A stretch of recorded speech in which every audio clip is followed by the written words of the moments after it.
Today I'm going to read you a story from Dragons at Crumbling Castle by Terry Pratchett, and the story is called Father Christmas Goes to Work at the Zoo. Father Christmas lay fast asleep on the sofa with a newspaper over his face, and occasionally he snored a little. Mrs. Christmas was sitting on the other side of the roaring fire, darning his socks and talking. "And I'm getting fed up. You only work one evening a year these days, and even if you do get paid overtime, there's the reindeer to feed. It's about time you got a new job, my lad." What?" said Father Christmas, sitting up. "A new job?" said Mrs. Christmas, starting on another sock. "Something that'll bring in a little extra cash, and will keep you out from under my feet all day. You might even enjoy it." "Well, I don't know about that," said Father Christmas, stroking his beard. "A man in my position, you know, he has certain responsibilities." Then he thought, actually, she's got a point. I always wanted to be an engine driver when I was a little lad. I wonder what else I could do. So next morning he dusted off his old grey suit. He usually wore a red one with white fur here and there. And Mrs. Christmas made sandwiches for him, and he went off to look for a job. "Are you really, Father Christmas?" said the man at the job centre in amazement. Well, well, I remember you brought me a train set when I was 9. "Ah, yes, I recall it well," said Father Christmas, sitting down. The job man started to fill in a form. "You say you can fly, but you haven't got a pilot's licence? You go into people's houses by climbing down chimneys? But frankly, that sounds a bit burglarious. You give things away." Oh dear. "I don't know. Very difficult." "I suppose you don't have much experience in looking after animals?" Father Christmas, who had been looking very glum, brightened up. "Certainly," he said. "Reindeers and polar bears and so forth." "Ah," said the job man. "Then there's just the job for you at the zoo." "What's a zoo?" "They keep animals there to help to understand them and save animals in danger of dying out. I imagine it's great fun. Just go and say I sent you, and they'll probably even give you a uniform." Next day, Father Christmas went to start work at Blackberry Zoo. About 2 hours later, the man at the job agency got a phone call, which went on for a very long time, just as if the person on the other end was very, very angry.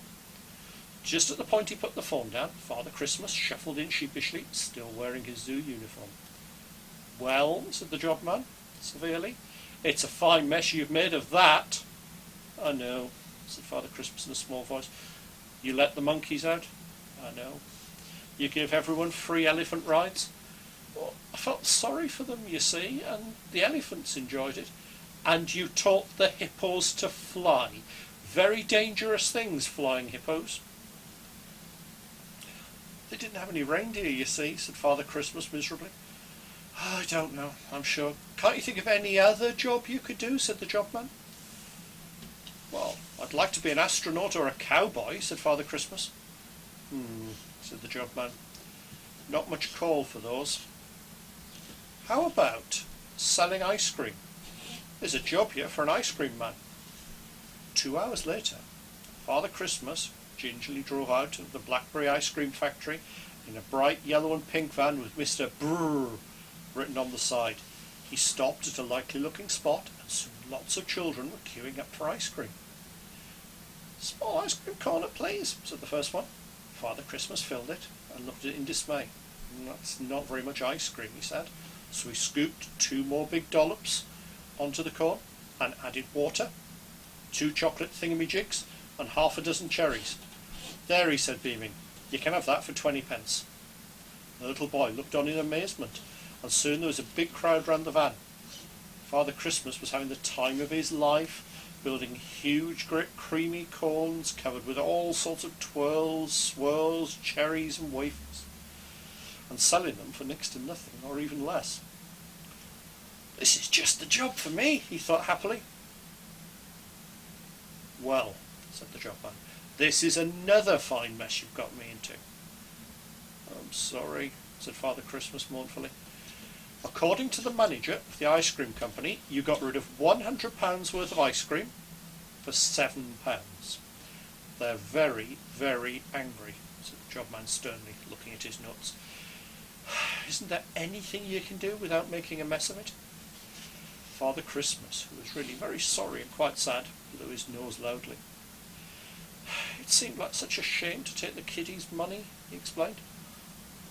Look, the only other job we've got that would suit you is a gardener, said the jobman more kindly. A healthy outdoor life in Blackberry Parks and Gardens department. That'd suit you, I expect. I don't think there's any trouble you could possibly get into. So, the next day, Father Christmas started work in one of the municipal greenhouses, and for a while it looked like he was doing very well. Being an old-fashioned sort of wizard, you see, he was very good at getting things to grow, and he quite enjoyed pottering around about pruning and planting. You're doing very well, Mr. Christmas, said the head gardener a few days later. In fact, I think you can plant out the big flower bed down at the town hall tomorrow, the ornamental one, you know. Father Christmas knew it. Every month or so they used to change the flowers so the colours spelled out names, or made the borough coat of arms, or something like that.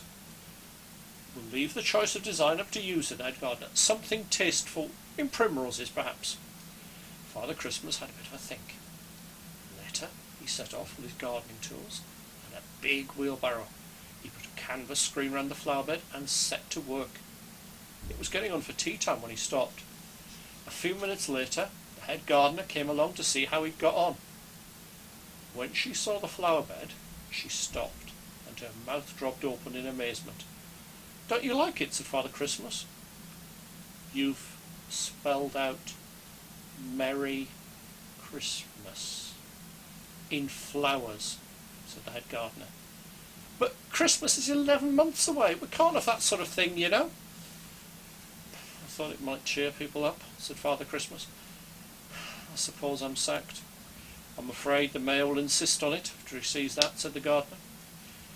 So Father Christmas trooped off to see the jobman, who looked up from his files and said, What, you again?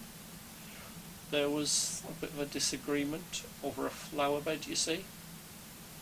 I don't really see, but anyway, all the jobs that are going now are for steamroller drivers and bakers, and I dread to think of you doing either of them. He gave Father Christmas a form to fill in case any jobs cropped up, and then the old man went home. Mrs. Christmas was washing his red suit ready for December. I don't seem to be good at anything, said Father Christmas, taking his boots off. I just don't know how we're going to manage until next Christmas, said Mrs. Christmas. Just then there was a knock at the door. It was the jobman, very breathless, holding the form Father Christmas had filled in.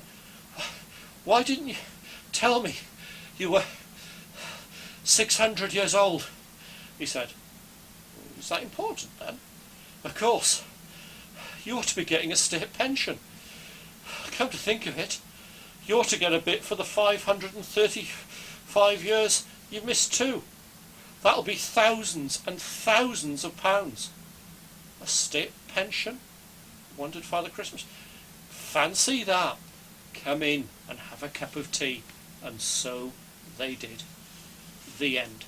I hope you enjoyed that.